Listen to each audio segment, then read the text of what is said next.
Es para mí un honor de estar en el INDOSOC, una institución que yo conozco desde algún tiempo, porque coincidimos con el instituto en un tema muy importante, es la promoción de la doctrina social cristiana. Estamos viviendo en una época donde existe una gran necesidad de renovar el mundo cambiado también por valores. El tema se llama política y democracia, crisis y desafíos. Yo no voy a ofrecerles conceptos bien pensados y perfectos, por una razón muy sencilla, porque no los hay. En nuestros días se habla mucho sobre política. No obstante, el significado de este concepto es muy poco claro. El ciudadano emite rápidamente sus fallas sobre la política y los políticos. Quien critica la política opta por el camino fácil. De esa manera se renuncia a la diferenciación y la competencia profesional.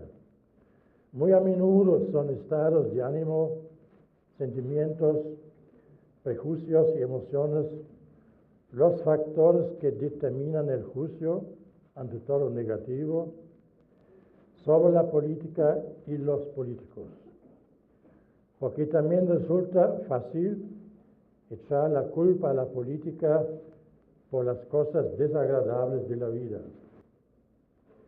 A esto se suma el hecho de que en nuestra era mediática el ciudadano común vive en lo esencial bajo la influencia de las informaciones que divulgan los medios.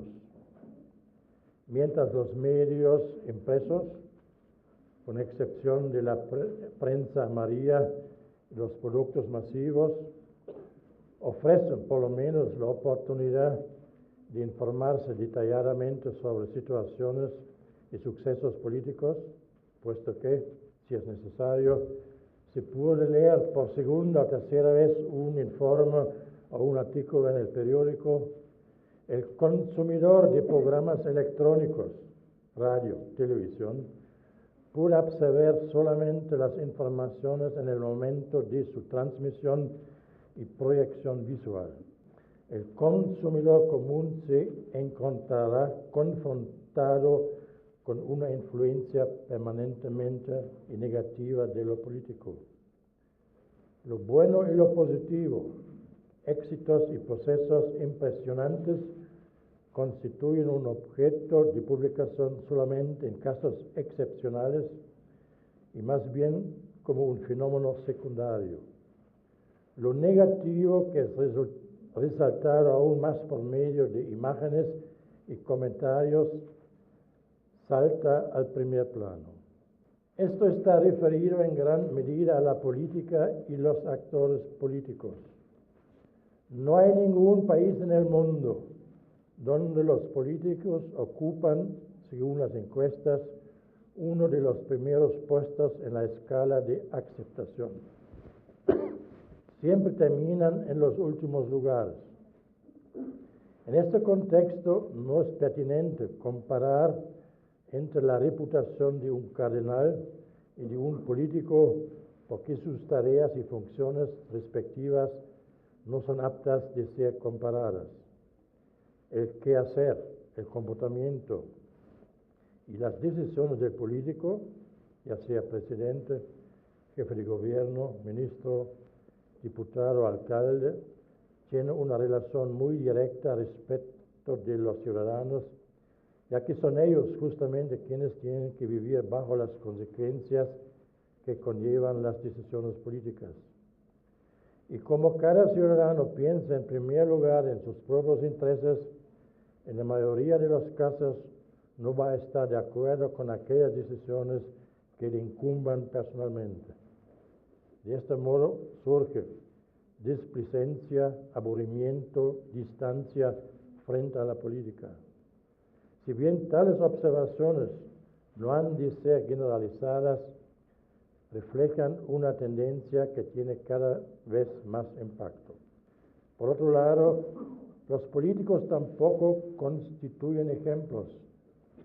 Muy a menudo obedecen más a sus propios intereses que a los de sus electores y no siempre demuestran la segura fiabilidad en el trato de la corrupción.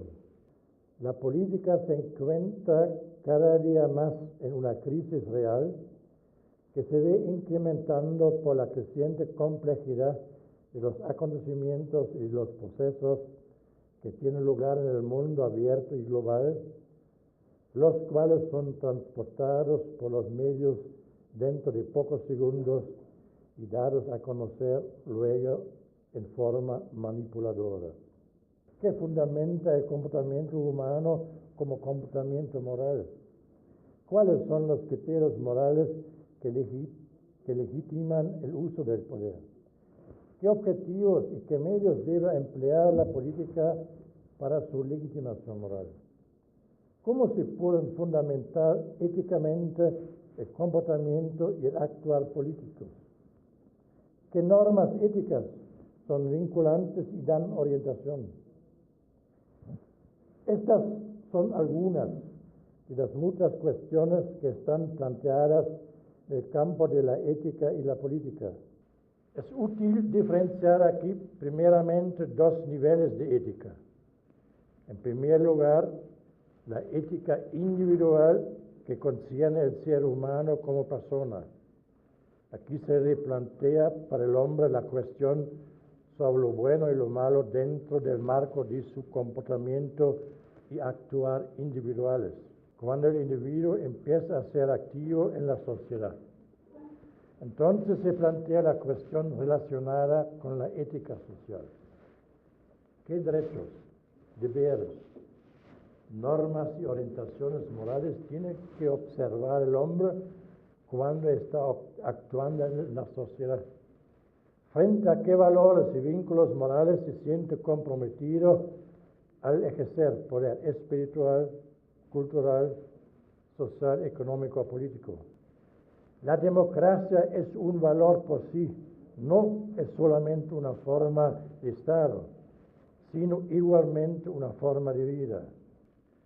La seguridad en la democracia es un bien preciado para los ciudadanos. De los tres principales partidos mexicanos, PRI, PAN, PRD, el PAN es la agrupación con más estabilidad ideológica y estructural, pero también tiene, como los otros, dificultades con la democracia intrapartidaria.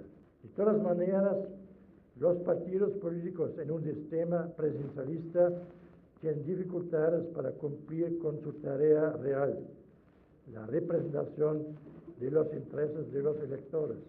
Si bien las restricciones son escasas, no está garantizada la independencia de los periodistas. A esto se suma que, debido a los conflictos violentos, aquellos periodistas que cubren el tráfico de drogas y los crímenes arriesgan sus vidas. Una mirada al índice democrático latinoamericano del año 2009 muestra que respecto al desarrollo democrático, México pertenece a los países en el tercio superior. En la jerarquía de 18 países, México ocupa la quinta posición. Latino Barómetro determina valores parecidos. Un 62% de los mexicanos opinan que la democracia es el mejor sistema de gobierno. 44% piensan que los gobiernos democráticos están mejor preparados para resolver una crisis económica. En una escala de evaluación de 1 a 10, 1 no democrático, 10 absolutamente democrático, el país es evaluado con la cifra 6. México es una democracia formal, con pilares sólidos, que tiene carencias y defectos, que aún está inconclusa y que es restringida, limitada y controlada por la tradicional estructura del poder. Muchas gracias por su atención.